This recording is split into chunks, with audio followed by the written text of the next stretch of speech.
Okay, so what is Backpack? It's basically a digital online portfolio for our students' best work.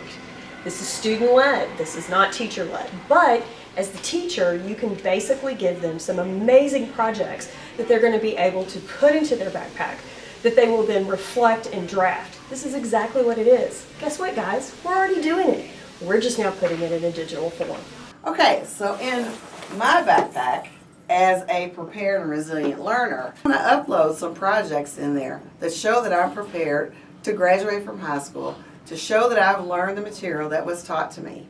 I'm going to include my ACT scores. I might include some recommendation forms that I've gotten from teachers.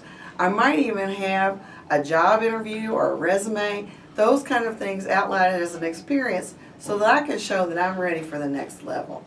That makes me a prepared and resilient learner. You can do that too.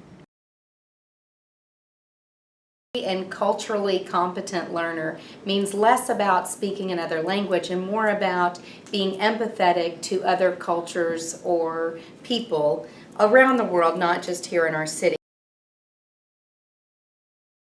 In other words, you could use a service project that you've completed where you've shown empathy towards somebody else's cultural belief or religious standpoint, and where you promote a sense of belonging for other people. Okay, an emerging innovator has an inquiring mind. They challenge the thinking of themselves and their peers as well. They're able to adapt their thinking based on new evidence or information. This is essentially the scientific method in action.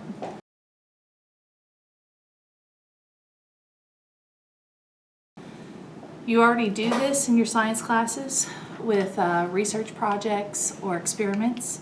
For example, the integrated science classes learn about simple and compound machines. They are then challenged to build a Rube Goldberg machine to accomplish a simple task. The students develop an initial design and then through multiple trials refine their design so that they can hopefully build a functioning, efficient compound machine.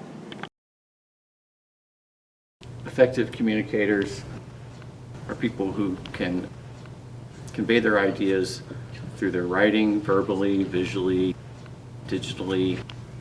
They know their audience and can communicate appropriately to that audience.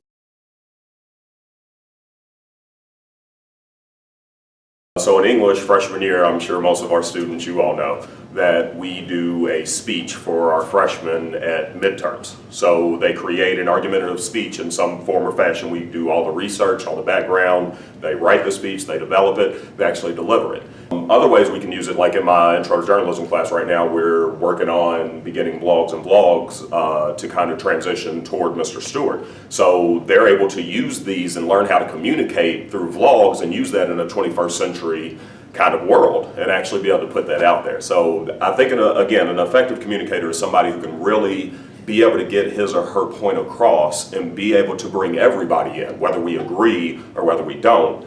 I can actually talk to you and get it out there.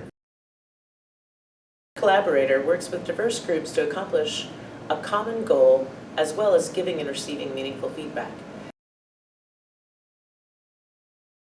In an English classroom, this could look at peer revisions for papers, or it could look like a group grading. Hey Bulldogs, another of your folders that you'll see is your signature item folder for mail, and mail's signature item is character.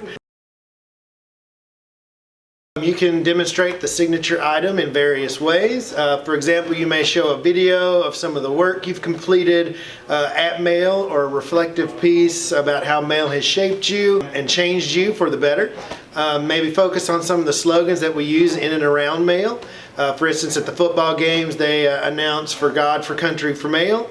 Maybe some other things I always say: character first, anyone can, but Mail does. And take those slogans and see how it fits in with your experiences here at Mail and the things that, awesome things that you've done that could be helping with your academics and helping others with academics, being part of sports teams, clubs, or even community service. You might be thinking, what do I do next? First of all, don't be afraid to ask questions. Second, don't stress out. One of the questions you may have now is, can an item fit into multiple categories? And the answer is yes. If a project is truly deeper learning and project-based, then it will naturally fit into multiple categories. Now students, get out a piece of paper and brainstorm about projects that you already do that can go in your backpack.